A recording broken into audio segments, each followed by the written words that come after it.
record. Nah, sekarang kita masuk ke bab berikutnya. Sebentar.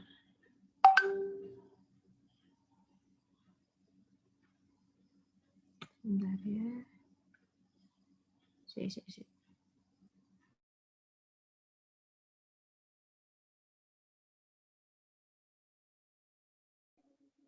Oh iya, sudah absen semua ya. Absennya cuma 1 jam soalnya.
Jangan lupa absen ya. Ini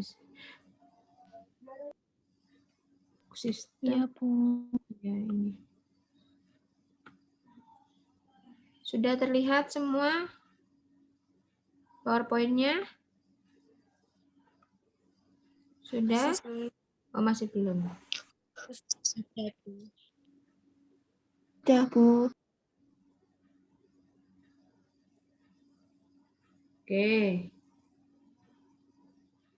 Ini masih ada yang baru masuk. Nanti kalau minggu depan, kalau Anda sudah ready, baru saya di-anu ya. Kalau enggak, saya nggak mau ini. Nggak mau admit. Ini risiko tanggung penumpang. Kan sudah tahu masuknya jam berapa. Ini masih 10 menit, 15 menit masih saya admit. Kalau setengah jam, 1 jam, mending nggak usah masuk. Ganggu soalnya. Ya, di bab 3 ini kita bahas tentang sistem pengendalian manajemen sektor pabrik. Kalau yang minggu kemarin saya menjelaskan tentang akuntansi manajemen. Anda kemarin sudah diskusi juga ya tentang perbedaan akuntansi manajemen di sektor pabrik dan sektor swasta. Oh iya, satu lagi. Kalau saya buka forum diskusi, tolong aktif di situ ya. Karena kalau absensi, nanti biasanya di e-learning itu sama di absensi yang ada di Shado itu saya cocokkan. Nah, Bu, fungsinya apa sih sebenarnya kita diskusi itu ada nilainya? Anda berpartisipasi nggak dalam mata kuliah ini? Karena item atau komponen nilai akhir itu tidak hanya ujian saja atau tidak hanya ujian dan presensi. Anda dengerin terus Anda join terus left gitu. Enggak.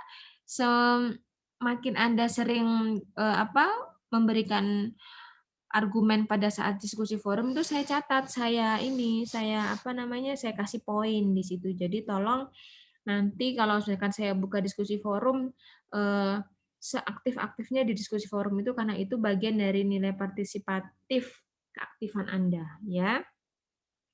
Nah, sistem pengendalian manajemen ini mempelajari apa sih sebenarnya? Kalau kita ngomong pengendalian itu kan artinya kontrol ya. Sebentar.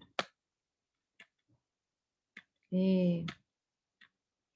Kontrol. Nah, definisi pengendalian sendiri, khususnya pengendalian manajemen sektor publik itu suatu proses untuk menentukan suatu sasaran agar seluruh fungsi dapat melaksanakan sesuai dengan fungsinya. Nah, proses untuk menentukan suatu sasaran. Nah, itu ya intinya. Proses untuk menentukan suatu sasaran. Nah, proses pengendalian sendiri adalah proses di mana manajer di seluruh tingkatan memastikan bahwa orang-orang yang mereka awasi itu mengimplementasikan strategi yang dimaksudkan.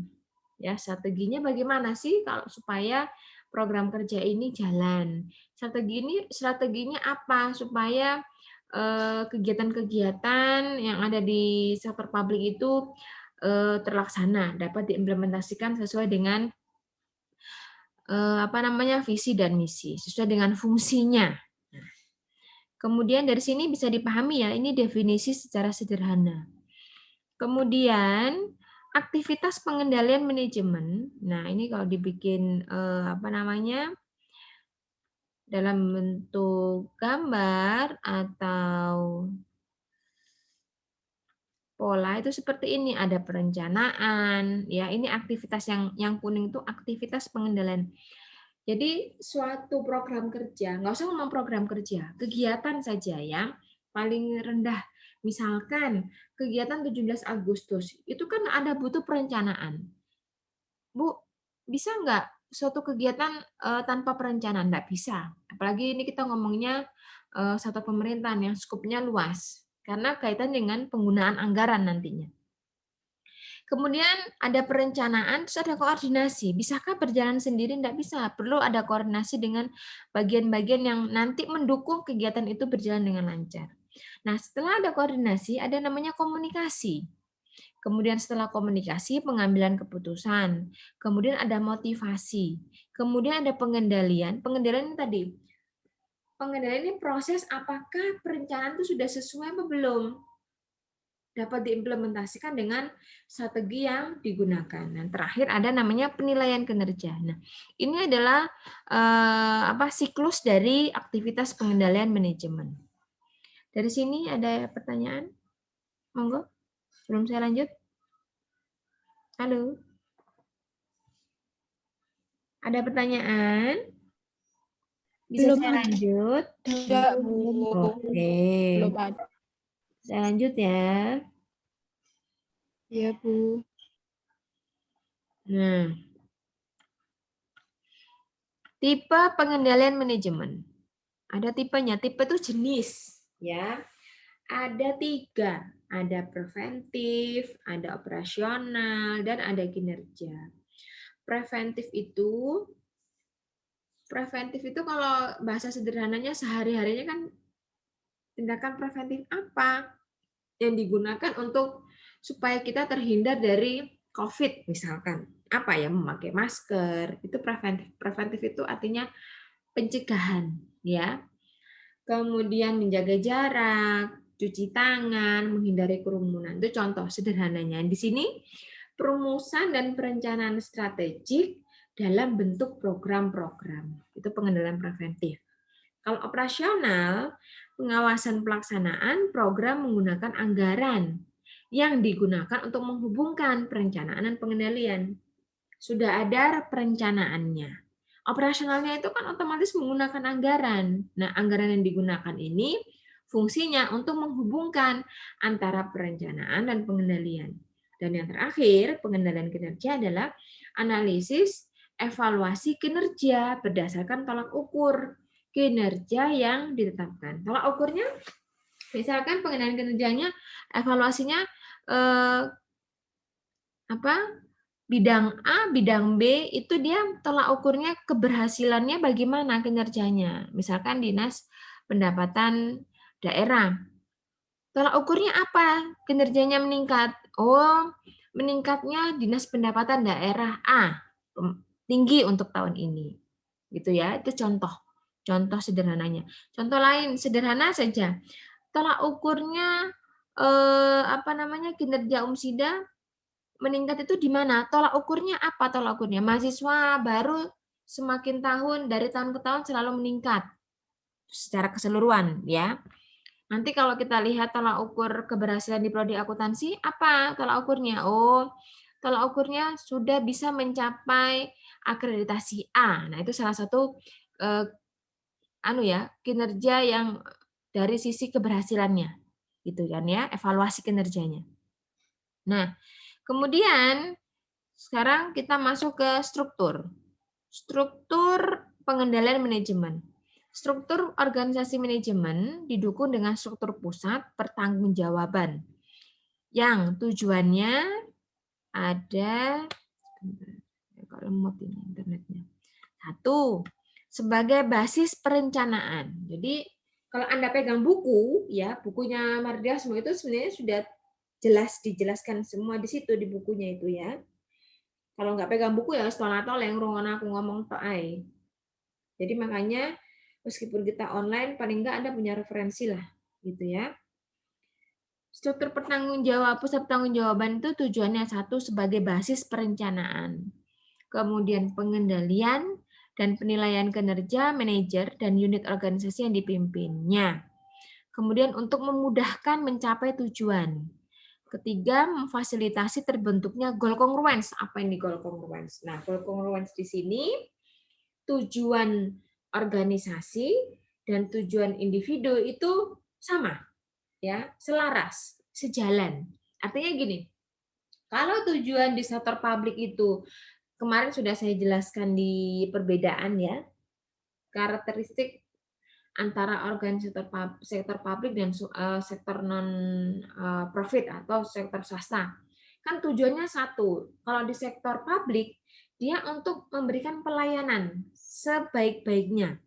Kalau di swasta tujuannya untuk mencari laba setinggi-tingginya. Nah, contoh goal kongruen di sektor publik kalau misalkan individu dari bawah ya, kan saya ngomong goal congruence itu tujuan mulai dari per individu yang ada di organisasi tersebut itu harus sejalan dengan tujuan organisasi. Bagaimana kalau nggak sejalan?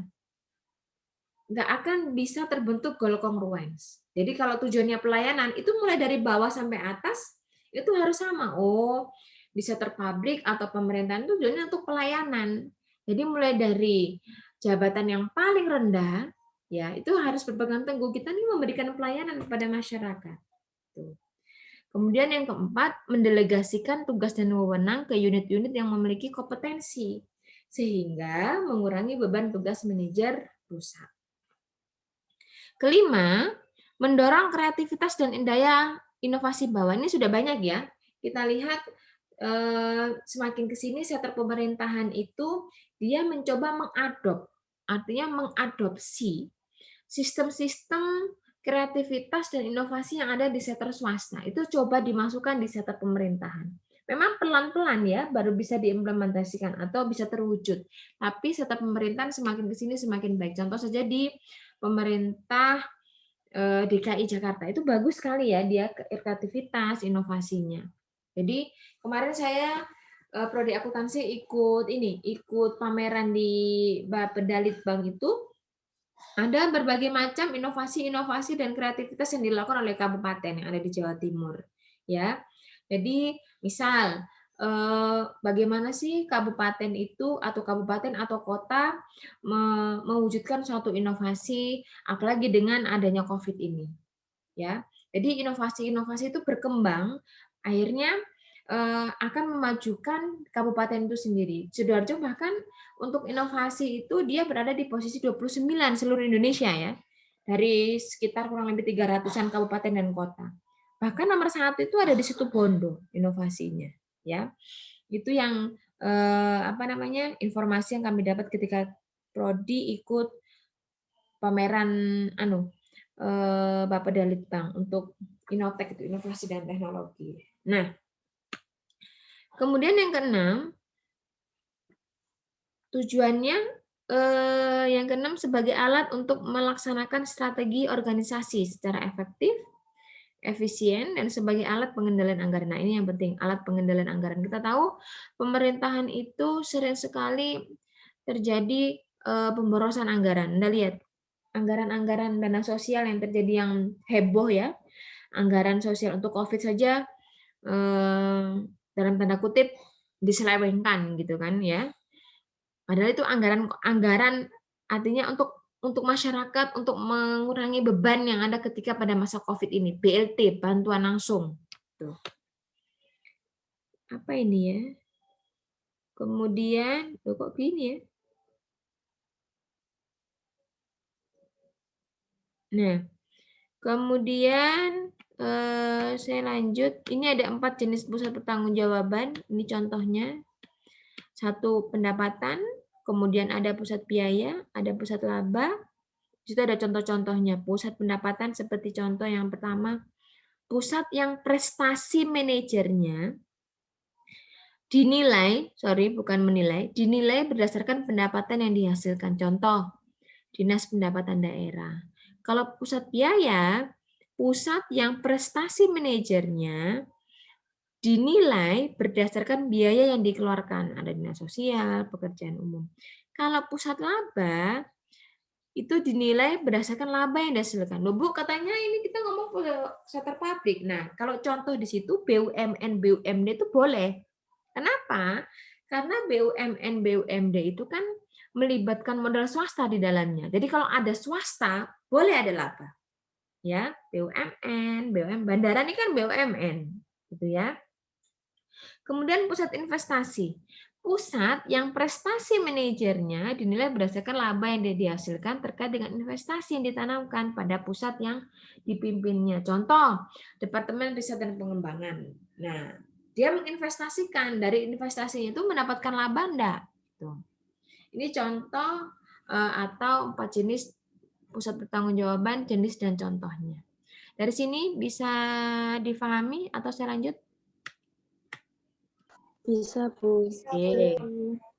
Nanti kalau nggak ada yang paham tanya ya. Nah, ini adalah proses pengendalian manajemen sektor publik.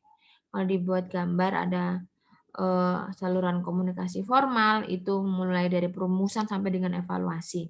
Kemudian saluran komunikasi informal, artinya komunikasi secara langsung. Kemudian pertemuan informal. Informal itu tidak ada bukan pertemuan dalam diskusi dalam rapat resmi, bukan. Kemudian ada diskusi. Nah, ya. Itu saluran komunikasi informal. Contohnya gini. Ada masukan-masukan, ada misalkan gini. Kita tahu ya, sekarang ini zamannya informasi itu kita bisa dapat dari segala macam media. Ya, bahkan sekarang media TV ini enggak laku, apalagi koran, ya. Koran ini banyak yang enggak laku. Kita buka internet semua berita sudah keluar, ya. Bisa off air, bisa on air. Nah, sekarang ini Anda mungkin sering mendengar suara Surabaya ya. Jadi menarik sebenarnya kalau saya mengikuti suara Surabaya itu. Jadi suara Surabaya itu sebentar lagi habis ya ini. Jadi suara Surabaya itu berapa menit lagi ya? Saya nggak ada keterangan. Halo? Ini waktunya kan kalau yang Zoom free ini 45 menit ya Mbak ya? Iya, Bu. Iya. Iya, Bu, tapi tidak tertera waktunya tadi. Iya, kok tidak tertera apa yang hostnya di saya ya? Ini sudah berapa menit ini kira-kira ya? Belum 45 menit kok. Oh, belum. Nah, jadi menarik dari suara Surabaya itu gini. Dia itu menyampaikan aspirasi masyarakat ya, hanya melalui radio. Jadi ketika misalkan Bupati Sidoarjo ini dilantik baru, itu kan masyarakat banyak yang ini ya, masyarakat Sidoarjo khususnya itu banyak yang komplain, banyak yang beri masukan. Jadi itu salah satu contoh komunikasi informal. Artinya kan itu by personal, pendengar pada penyiar. Kemudian berita itu diterima oleh kepala daerah. Akhirnya apa yang sekiranya yang dikeluhkan oleh masyarakat akhirnya tertangani. Nah, itu yang maksudnya saluran komunikasi informal. Ini kan kita komunikasinya by radio. Bapak tolong Pak Bupati Gus Mudlor ini ada jalan di daerah sini yang masih lubang. Ini tiap hari itu dikeluhkan oleh masyarakat. Akhirnya kepala daerah dengan melalui bawahannya itu mengambil tindakan. Nah, ini ajaibnya yang artinya teknologi ini merubah, nggak perlu komunikasi formal yang harus rapat berjam-jam, gimana mencari tahu. Nah, ini media-media secara teknologi itu telah merubah. Jadi makanya ada penyesuaian dari sektor publik itu ini loh harus menyesuaikan dengan teknologi. Inovasi-inovasi itu yang perlu sebenarnya. Kita nggak ngomong swasta. Swasta itu kalau dia tidak berinovasi ketinggalan. Kalau dia tidak kreatif ketinggalan. Kita lihat contoh kan mulai dari ini ya, telepon handphone ini aja HP. HP yang tidak touchscreen atau artinya tidak Android ketinggalan. Nah, ini banyak yang gulung tikar. Contohnya Nokia. Anda sudah tahu juga mungkin Nokia. Dia tidak mau beralih ke Android. Akhirnya ya buyar sekarang, gitu ya. Itu salah satu contoh yang perlu Anda ketahui, ini saya kaitkan dengan proses pengendalian. Nah, ini nanti bisa dibaca perumusan strategi, kemudian visi misi. Ini contohnya kalau dilihat, Anda lihat rapat anggota dewan ya. Makanya kemarin tuh ada di Twitter itu menarik.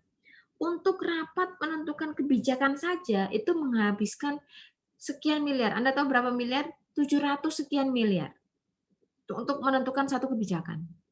Ya. Padahal kita ini kan sebenarnya butuhnya action. Jadi anggota dewan itu yang di pusat maupun daerah rapat berjam-jam, itu Anda tahu bayarannya berapa, dia tidur, makan, tidur. Untuk menghasilkan satu kebijakan itu hampir menghasilkan mengeluarkan anggaran di atas 500 miliar. Ini siapa nih yang coret-coret ini? Kemudian ada perencanaan strategik, bisa dibaca, kemudian ada penganggaran. Ini ada operasional, ada penilaian kinerja, nanti bisa dibaca. Oke. Dari sini saya stop share. Mungkin ada yang bisa dikomunikasikan, silakan. Siapa bertanya? Bu mau bertanya, Bu. Oke, Mbak Bernika Ivanda. Ini panggilannya siapa, Mbak?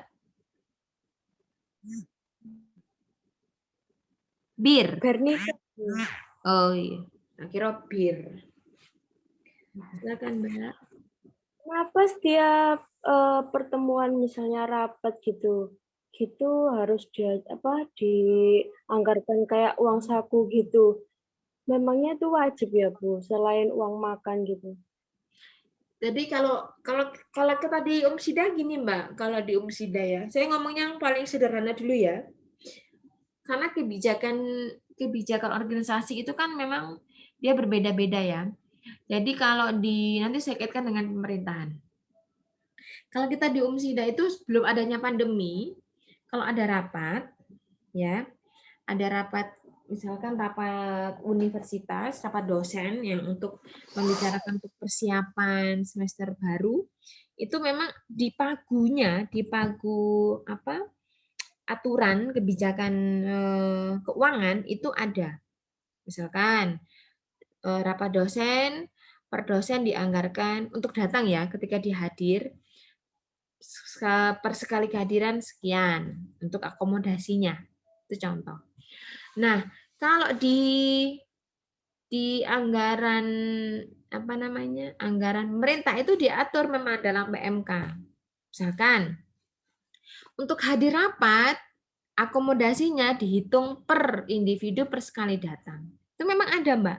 Ada. Kita nggak usah ngomong itu. Misalkan saya jadi pemateri di mana, ya, itu dihitung per jamnya dihitung. Misalkan saya dipakai oleh Sarwenda Biduri diundang atau dilibatkan menjadi narasumber dinas A. Saya ngomong 1 jam itu dihitung per jam. Kalau di sektor pemerintahan itu kalau nggak salah hitungannya per jam. Itu sudah tertera dalam aturan-aturan, bukannya sakar PDW nanti didatang, dan itu tidak sesuai dengan pagu, ada pagunya karena nanti akan tertuang dalam bentuk LPJ. LPJ-nya di laporan pertanggungjawabannya ya tanda tangan kwitansi, ada semua. Ya, apalagi sekarang ini kan sifatnya transparan ya. Bahkan kita di Indonesia ini sudah over transparan. Kalau dibilang ya, semua itu yang nggak harus dipublish itu semua dipublish. Coba Anda lihat bedanya 10 tahun lalu dengan yang sekarang. Dengan adanya media sosial ya. Ya kan? Itu kan hal-hal yang ini sifatnya private sebenarnya. Kenapa harus dipublish? Ini sudah over kalau menurut bukan menurut saya saja ya, pandangan beberapa kita terlalu ini semuanya diumbar. Makan dulu ada surat yang KPK mengatakan kalau novel itu menjadi tersangka, itu kan belum diumumkan, tapi sudah di-upload itu. Nggak boleh. Karena memang pengguna media sosial terbesar di dunia itu kita masuk loh. Nomor Cina bahkan dia nggak masuk Cina.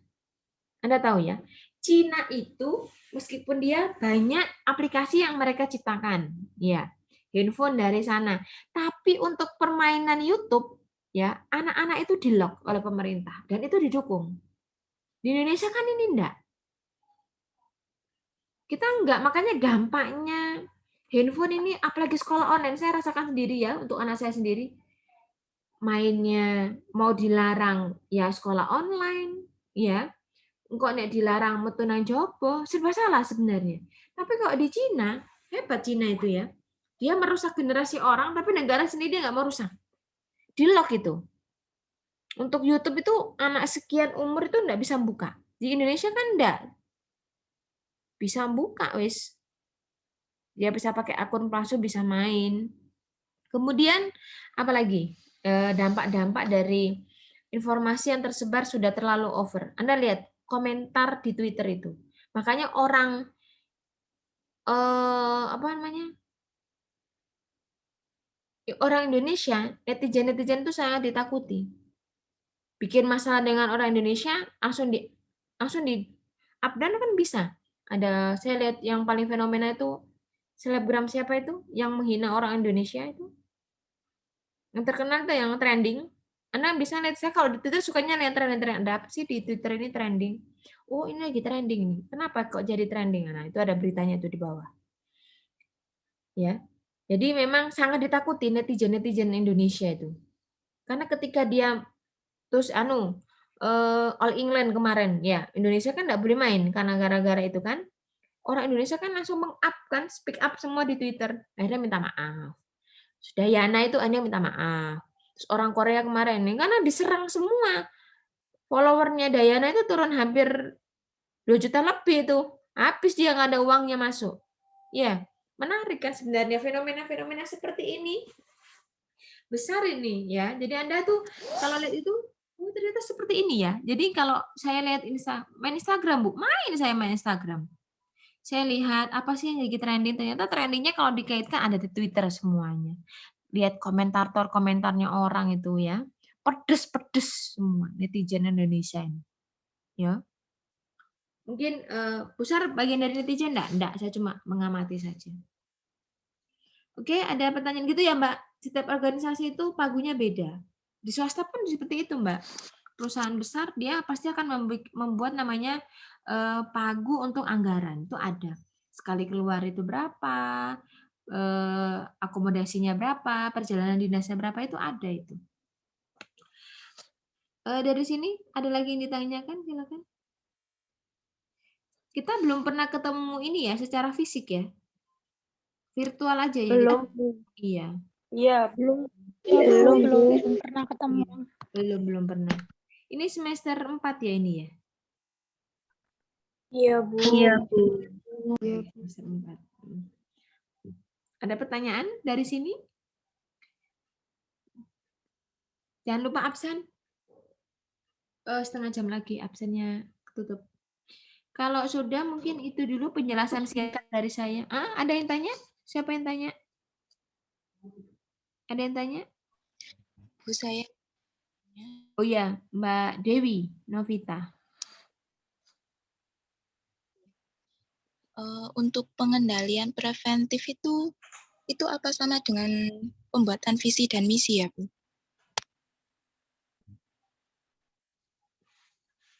Pengendalian preventif apa sama? Apa Mbak ulangi Mbak?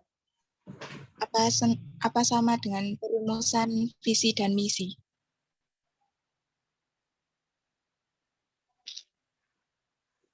Ada yang bisa jawab? Mungkin ada yang mau berkomentar? Silakan.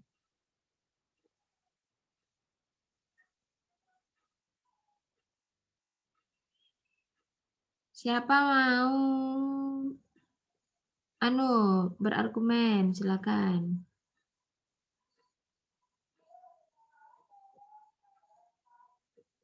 Silakan. Sesuai dengan yang tadi saya jelaskan. Mbak Arda ini Mbak atau Mas?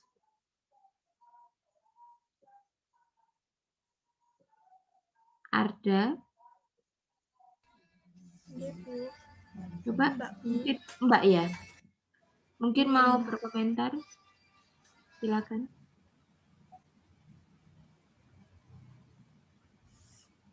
Sebentar, Bu. Atau carita. Carita nih apa carita iki lanang apa wedok iki? Carita.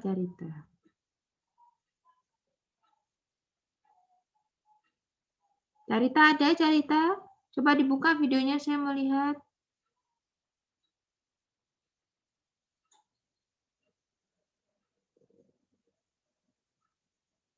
Mana Carita ini, Carita? Iya, betul, Carita.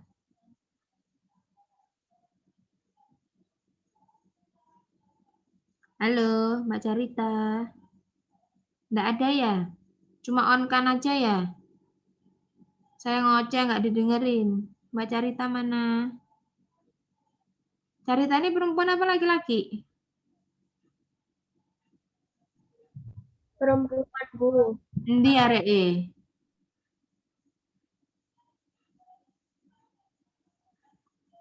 Ayo, endi? Nggak buka kamera, nggak tahu. Nurul ada nggak?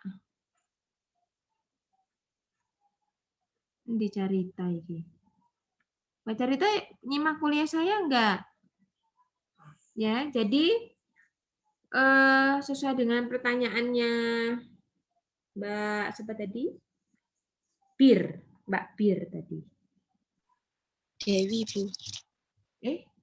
Oh Mbak Dewi, sorry. Pengendalian preventif itu kan sesuai dengan yang saya jelaskan itu kan apa tadi? Pencegahan. Untuk perumusan ya. Ini juga mau habis baru masuk sebentar. Tak share meneng. Terakhir ya. Apakah sama dengan perumusan visi misi? Dan gitu kan? Preventif. Di sini tadi ada di sini. Nah. Bentar. Perumusan preventif itu kan perumusan dan perencanaan strategik dalam bentuk program-program. Ya. Apakah sama dengan visi misi? Ini turunannya sebenarnya, Mbak. Kan visi misi itu kan turunannya dalam bentuk ini kan perencanaan strategi, kemudian turunkan lagi dalam bentuk program-program. Nah, preventif di sini itu untuk mencegah terjadinya suatu permasalahan. Tadi kan saya bilang, preventif artinya pencegahan atau error condition. Nah, di sini dilakukan sebelum muncul adanya masalah. Makanya turunannya dari visi misi itu perlu adanya perencanaan strategik. Nah, dituangkan dalam bentuk program-program. Contoh, misalkan dibuat namanya standar operasional untuk suatu kegiatan entitas. Jadi ada kegiatan standar operasionalnya bagaimana, SOP-nya. Kemudian dibuatkannya namanya pemisahan fungsi. Ya, fungsi apa? Fungsi dalam suatu entitas. Kemudian dibuatkan namanya rentang otorisasi dalam suatu entitas. Jadi, apakah sama dengan visi misi turunannya? Ya, visi misi dituangkan dalam bentuk program-program. Perumusan dan perencanaan strategik dalam bentuk program-program. Itu ya Mbak Dewi. Iya, Bu. Terima kasih. Oke. Ada pertanyaan lagi sebelum saya akhiri? Ini sudah mau habis waktunya. Kita ketemu minggu depan ya. Mungkin minggu depan itu saya kasih kasus di e-learning. Nanti Anda masuk di e-learning, saya nanti, loh Bu, nanti diskusi itu dilihat Ibu, saya lihat. Saya yang aktif berdiskusi di e-learning akan saya masukkan poin untuk partisipasinya. Kalau nggak ada sama sekali ya nggak ada. Nanti Anda besok nilai UTS UAS-nya ya murni itu saja, murni nilai presensi sama ujian, nggak ada tambahan lain. Karena keaktifan di forum diskusi pun saya lihat, saya centang siapa saja yang sering memberikan argumennya. Oke, kalau tidak ada pertanyaan lagi, mungkin dari situ dulu, tinggal 3 menit. Saya akhiri untuk hari ini. Kita ketemu minggu depan. Mbak Biasanya tadi sampai tadi yang biasanya konfirmasi ke saya ya, belum kuliah. Mungkin itu dari saya akhiri untuk pertemuan hari ini. Assalamualaikum warahmatullahi wabarakatuh. Waalaikumsalam warahmatullahi wabarakatuh. Wabarakatuh. Terima kasih.